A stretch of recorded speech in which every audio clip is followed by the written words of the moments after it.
A paz do Senhor, tudo bem, irmãs? Eu fui desafiada também a fazer um vídeo e estava postergando essa missão, mas Deus hoje falou comigo grandemente. Eu queria dividir com as irmãs, até mesmo pela questão da pandemia e tudo que está acontecendo. Deus confortou muito meu coração. Então, vou começar fazendo uma oração para a gente poder ler a palavra. Deus amado, muito obrigada, Senhor, por essa palavra que Tu nos deste hoje, Senhor. Fala grandiosamente aos corações de todas as irmãs, assim como o Senhor falou no meu nesse momento. Te agradeço, Senhor, pois não sou merecedora, mas da mesma forma que Teu amor chega até mim, que ele possa chegar às outras pessoas também, ó Deus, que elas possam ser alcançadas através dessa palavra de conforto. Em nome de Jesus. Amém. Irmãs, Deus falou grandiosamente comigo na passagem de Mateus 26. É um capítulo bem grande, é um capítulo que tem 75 versículos. Tem 75 versículos, mas é um capítulo assim enriquecedor. Na parte que ele diz... na parte que ele sobe no Getsemane, né? Sobe no monte para poder fazer uma oração. E aqui diz assim: então Jesus, no capítulo 26, versículo 36, diz assim: então Jesus foi com seus discípulos para um lugar chamado Getsemane. Ele disse: sentem-se enquanto eu vou ali orar. Então, Jesus levou consigo Pedro e os 2 filhos de Zebedeu, que seria João e Tiago. E começou a entardecer e entristecer-se e angustiar-se. E disse: a minha alma está profundamente triste, numa tristeza mortal. Fiquem e vigiem comigo. Então Jesus subiu com todos os seus discípulos, que nós podemos entender que são os seus amigos, seus 12 amigos, e dentre desses 12 amigos, ele pegou os 3 amigos mais chegados, que eram João, Tiago e Pedro, e levou consigo para fazer uma oração, e naquele momento ali, ele dividiu somente com essas 3 pessoas o que ele estava sentindo. Ele podia ter dividido com todos aqueles 12, mas ele se retirou com os mais íntimos e confidencializou uma coisa que ele estava sentindo. Deus, que é Jesus, estava sentindo uma grandiosa tristeza na alma, uma dor mortal, uma tristeza mortal. Ele estava aflito, ele estava ansioso, ele estava sentindo o que nós diríamos hoje a síndrome do pânico. Ele estava em pânico, porque ele, em toda a sua glória, em todo o seu resplendor, sabia o que ia acontecer. Ele sabia que ia ser morto, sabia todo aquele sofrimento que ele ia passar. Ele já estava sofrendo por antecipação. E às vezes a gente pensa, ai, por que eu sofro tanto? Por que eu tenho essa ansiedade, esse negócio? A gente é assim sem a gente saber o que vai acontecer. Jesus, sabendo o que ia acontecer, sentiu a mesma coisa. Então, nós não somos incomuns, nós somos todos iguais. Jesus fez como nós para mostrar para a gente que a carne é fraca, que a gente sente essas coisas mesmo. E isso é tão maravilhoso, saber que Deus pôde se fazer, através de Jesus, um pouco como nós. E mostrar que isso é normal. Que isso tudo que a gente está passando, essa ansiedade, essa aflição de acordar e ter o coração mais acelerado, ter essa tristeza que parece que vai te matar. Deus sentiu, Jesus sentiu isso e é maravilhoso saber que ele compartilha, ele entende porque ele passou por isso, ele compartilhou com a gente esse sentimento que ele sentiu. E é interessante isso que eu disse para vocês, ele não dividiu com todo mundo. Ele teve dentro daqueles amigos dele, ou outras pessoas que ele confiava mais. 3 daqueles todos, ele confiava mais em poder dividir esse sentimento, de dizer e pedir, fica comigo. Então, às vezes a gente tem um problema e nem todos os nossos amigos devem saber desse problema, só os mais chegados. E desses mais chegados, que você divide o seu problema, não é errado você pedir, poxa, fica comigo, me ajuda. Deus está ensinando aqui, Jesus está nos ensinando a pedir ajuda desses que você confia, que são mais chegados. Peça ajuda, tipo, luta comigo, vigia comigo, batalha essa batalha comigo, eu tô precisando, porque sozinho, irmãos, sozinho não dá, sozinho é muito difícil, né? Então Deus está dizendo assim, pede ajuda. E aí, continuando o texto, lá no 39, diz que ele foi se afastando um pouco e orou sozinho, com o rosto em terra. Naquela toda a aflição que ele estava sentindo, de toda aquela tristeza, ele chegou no cantinho dele, botou seu rosto em terra e começou a clamar lá, meu pai, se for possível, afasta de mim esse cálice. E aí eu paro e penso, ele sabia que não é possível, mas mesmo assim, ele orou pedindo, porque a todo momento que Jesus faz, tudo que ele faz para nos ensinar. Então, ele está ensinando ali, você está trabalhando na obra, você sabe que você vai sofrer, mas isso não quer dizer que você não vai pedir para o Pai para não sofrer. Você fala, meu Deus, por favor, se for possível, me tira esse momento de dor. Mas depois ele fala, mas contudo, se for, que não seja como eu quero, mas sim como tu queres. Então ele ensina a gente a orar dessa maneira. Senhor, eu sei que não é possível. Aliás, Senhor, por favor, se for possível, me ajuda a passar por esse momento. Tira de mim isso, eu não quero mais sentir. Mas, contudo, que seja feita a tua vontade. Eu não quero que seja feita a minha, que faça a tua vontade. Mas isso não impede da gente pedir, de expor o que a gente quer ser. Não sei se as irmãs estão entendendo. O fato de você querer e você saber que não pode, não quer dizer que você não possa pedir. Eu vou pedir, mas o Senhor faz o que tu queres, mas eu vou pedir. A gente tem que pedir, irmãos. Deus fala que a gente tem que pedir. Peça em oração o que tu queres. Ele queria isso. Jesus queria que não queria passar por todo aquele processo. Ele pediu, mas ele falou que seja feita a sua vontade. Então a gente pede, mas pedindo também para que Deus faça a vontade dele e aceitando a vontade dele. E o interessante é que aí ele voltando, esses 3 amigos deles estavam dormindo, né? E ele, caramba, vocês não podem ficar 1 hora comigo? Já dormiram, já estão cansados. Brigou com eles ali. E mostra que só quem está no problema, irmão, só quem está dentro do problema é que entende e sente isso tudo, sabe? Os seus amigos, eles não vão sentir o que você está sentindo, eles vão tentar te ajudar, mas eles não vão perseverar porque eles não estão sentindo o que você está sentindo, então eles vão dormir. Porque eles não estão aflitos, eles não estão ansiosos, eles não vão morrer daqui a pouco, né? Então, Jesus estava ali aflito, caramba, daqui a pouco eu vou ser crucificado, Deus do céu. E os amigos dele falaram assim, ele falou pra gente orar e vigiar, vamos orar. Mas aí, dormiu na oração, não estão preocupados, não estão com o coração. Então, a gente tem que entender que os nossos amigos não vão sentir a mesma coisa que a gente. Jesus se viu ali sozinho, só ele e Deus mesmo. Porque na hora que o bicho pega é só a gente e Deus. Os amigos vão estar ali para ouvir, vão tentar compartilhar, mas conseguir mesmo sentir o que a gente sente, só a gente. Então, para a gente não culpar as pessoas também de que elas têm que estar, tem que estar ali, tem que estar comigo, tem que... Não tem.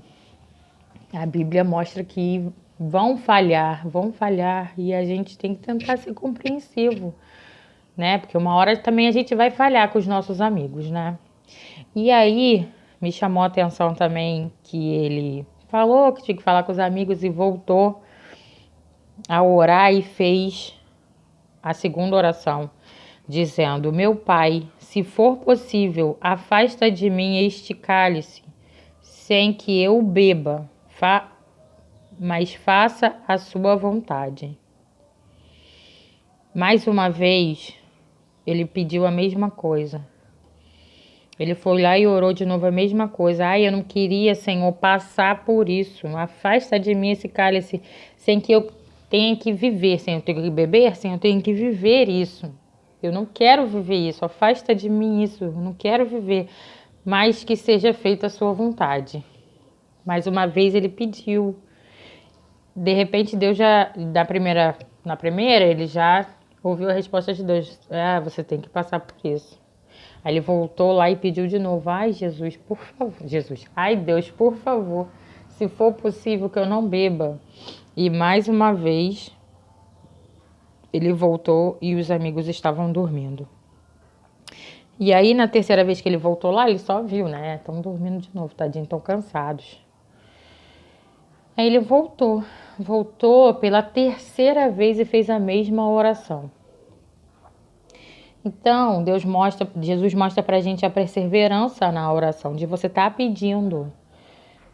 Por mais que não aconteça, porque não vai acontecer de repente, porque não é a vontade de Deus. Deus tem um propósito naquilo, como tinha o propósito na crucificação de Cristo. Mas Jesus está mostrando pra gente, persevere em oração. Ore sempre pedindo, Jesus, por favor, tá difícil, me ajuda. Esse momento de aflição, a gente tem que passar, a gente tem que entender que tem que passar.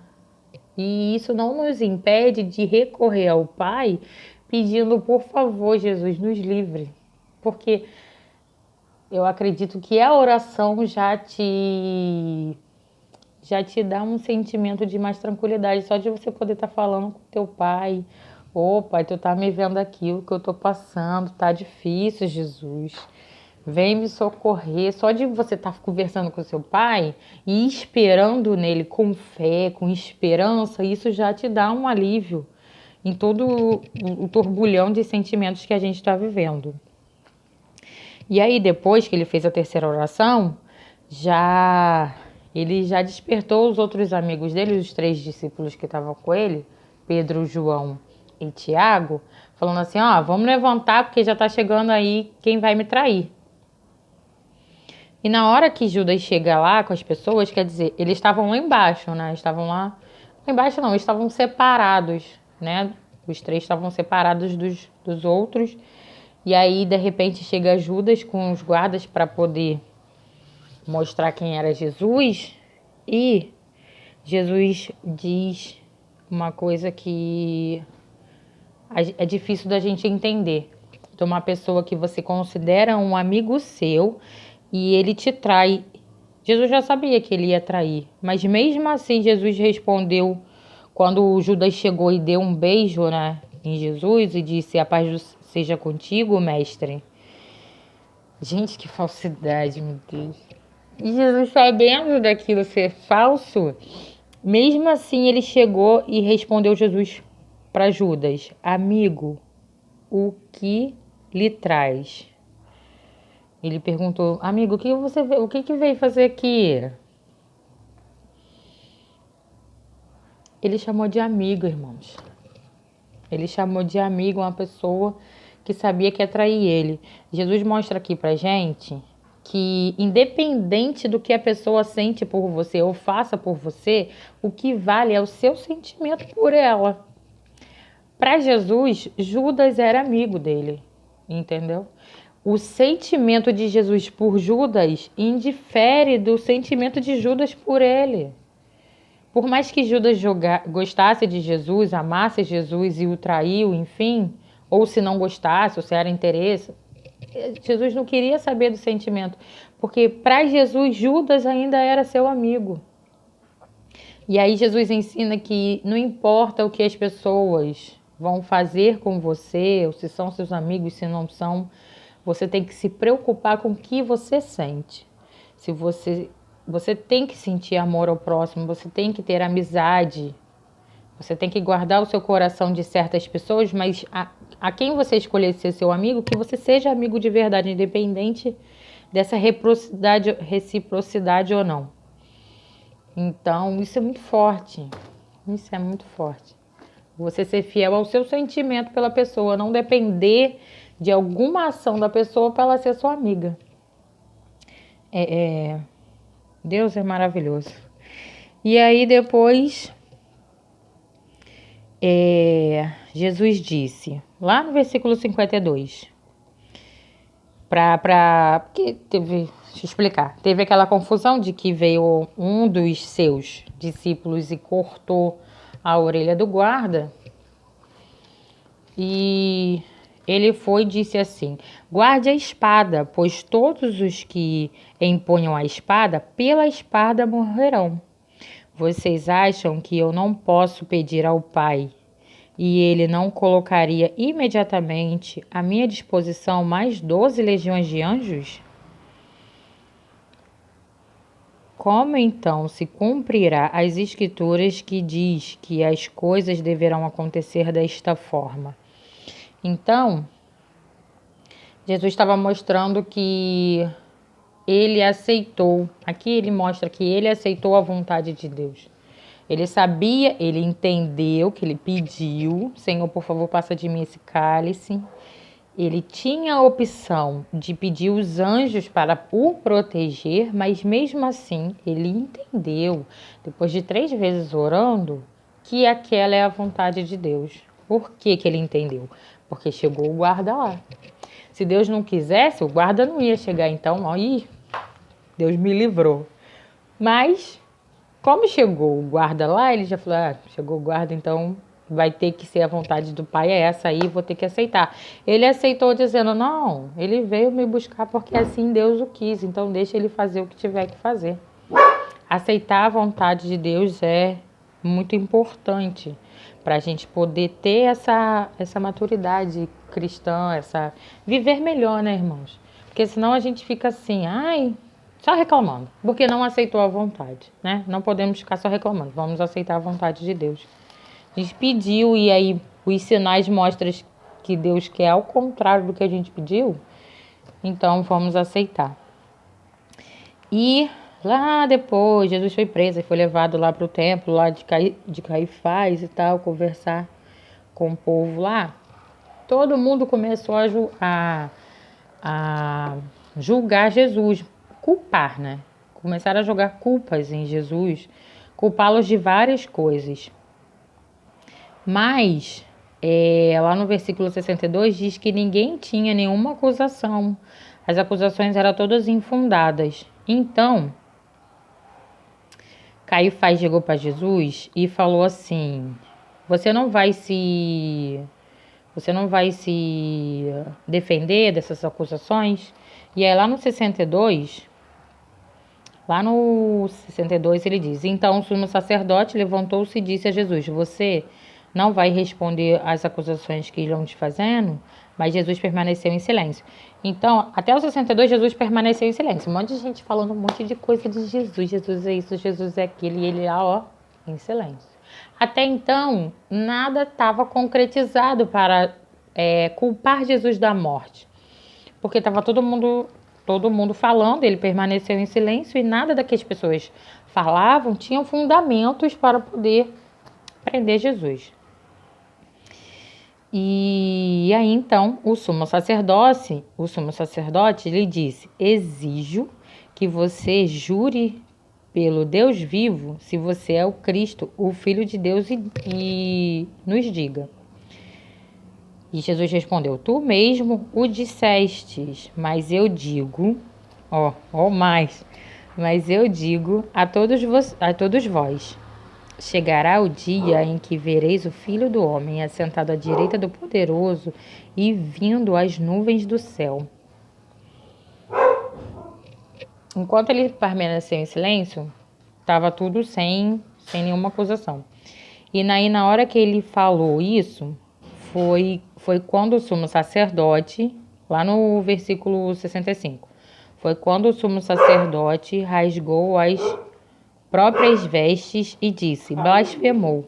porque precisamos de mais testemunhas. Por que precisamos de mais testemunhas? Vocês acabaram de ouvir a blasfêmia. O que vocês acham? Então, irmãos, nesse versículo, Deus me mostrou o seguinte: Jesus falou e acabou. As pessoas começaram a achar que ele blasfemou, mesmo ele dizendo a palavra.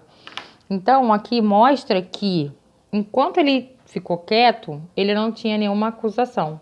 Mas depois que ele falou sobre que eles vão ver o Filho do Homem assentado à direita do Todo-Poderoso, existiu uma acusação para ele, dizendo sobre blasfêmia.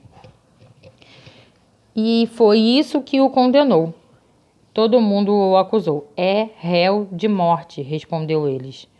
Então, alguns lhe cuspiram no rosto e lhes deram murros. Outros lhe davam tapas e diziam: profetize-nos, Cristo, quem foi que lhe bateu? Então, tudo isso que aconteceu aqui mostra pra gente que aquele velho ditado que o peixe morre pela boca. Então, ele tinha que falar para que ele tivesse uma acusação. Isso a gente entende. Ele tinha que falar para que se cumprisse tudo o que se cumpriu, a crucificação, porque ele não tinha culpa. Então, ele teve que falar para ser acusado. Você vê, a pessoa morreu porque blasfemou. Realmente, ele não tinha culpa. Ele teve que ser acusado de blasfêmia, uma coisa que foi verdade, mas dado como blasfêmia para ele ser morto. Mas Deus mostra que o que a gente fala é o que pode nos acusar. Às vezes você tem uma vida, irmã, toda certinha, faz tudo direitinho, mas aí você erra por uma palavra que você falou e pode ter sido mal interpretado, ou uma palavra realmente que leva à acusação para você. Então, vamos ser vigilantes, vamos tomar cuidado com o que a gente fala, porque tem um versículo, eu esqueci onde está escrito, mas é bem conhecido, que o que entra, o que a gente come, não é o que nos contamina, e sim o que sai da nossa boca. Então, vamos tomar cuidado no que a gente fala, para que isso não nos contamine, nem a nós, nem aos outros que estão ouvindo. E que a gente também não sofra nenhum tipo de acusação pelo que a gente falou. Vamos manter a nossa vida pautada na palavra, tentando seguir os passos de Jesus e tomando cuidado com o que a gente fala. Porque às vezes a gente está na bênção. Deus está aqui na porta para te dar a bênção. Aí você vai falar um negócio aí. Deus fala assim, deixa para amanhã, porque hoje a bênção não vai dar para chegar lá não. Por causa de uma palavra, irmãs, por causa de uma palavra, vamos vigiar no que a gente diz. E lá no finalzinho, tem a parte lá do 69 para em frente, tem a parte que Pedro nega a Jesus, né? Você vê, um dos mais chegados, né? Os mais agarrados em Jesus, foi o que negou ele. Então, isso, não vamos nos surpreender quando as pessoas nos negarem, sabe? Poxa, fulano meu amigo, disse que não me conhece, disse que não vai fazer para mim, não vai me ajudar. É como se não me conhecesse. Tudo que aconteceu com Jesus é para nos mostrar que na nossa vida vai acontecer, irmãos. Então, vamos conhecer mais a vida de Jesus, vamos estudar mais a vida de Jesus, porque aí a gente começa a se conformar com as coisas que acontecem. A gente já está preparado para aquilo que vai acontecer. Se acontecer do seu irmão fazer alguma coisa contigo, você vai ficar triste, você vai ficar triste, mas você já faz parte. Jesus passou por isso, que era perfeito. Eu que sou pecadora não vou passar? Por que eu sou especial? Não sou especial. Eu sou igual a todos os outros irmãos e vou passar. Sou igual a Jesus e vou passar. Então, esse capítulo todo de Mateus 26 é muito rico. Quem puder e quiser estar estudando, tem muitos outros detalhes aqui maravilhosos, mas eu passei para vocês o que me chamou a atenção, né? Para que nessa pandemia a gente não se culpe por estar preocupado, não se culpe por estar em pânico, preocupado com o que vai acontecer, pensando, não, eu tenho que confiar em Deus, eu tenho que estar aqui, ó, firme e forte, Deus não vai deixar, Deus não vai cansar. Sim, irmãos, Deus não vai deixar, Deus vai proteger, mas vai ser feita a vontade dele. Se tiver que acontecer, vai acontecer, porque ele tem um propósito com isso que vai acontecer. Então, não vamos nos cobrar de sermos, sabe, perfeitos, porque a perfeição está em Cristo. A gente tem que batalhar cada dia pela nossa santidade, mas entendermos que as coisas que nós sentimos são humanas. É de fato sentir, é legítimo sentir. Jesus sentiu. Então, vamos tirar esse fardo, sabe? Ele já passou por tudo que a gente tinha que passar, esse peso de se culpar. Não, nós somos livres, ele nos libertou. Então, vamos trocar esse nosso fardo pesado pelo fardo dele mais leve, descansar no Senhor, entrar em oração, falar: Senhor, hoje eu tô daquele jeito, tô me sentindo mal, tô me sentindo nervosa, ou então tô estressado, ou então tô triste, tô muito triste. E fazer como Jesus fez, ele estava triste, ele orou, conversou com o Pai. Então, que nós podemos estar agarradas nisso, né? Agarrada com Cristo, agarrada com Deus. Sabemos que Ele que é o nosso refúgio, a nossa fortaleza. Muito obrigada, irmãs. Desculpa ser um vídeo longo, mas foi o que Deus colocou essa tarde no meu coração. Muito obrigada, Pai do Senhor. Fica com Deus.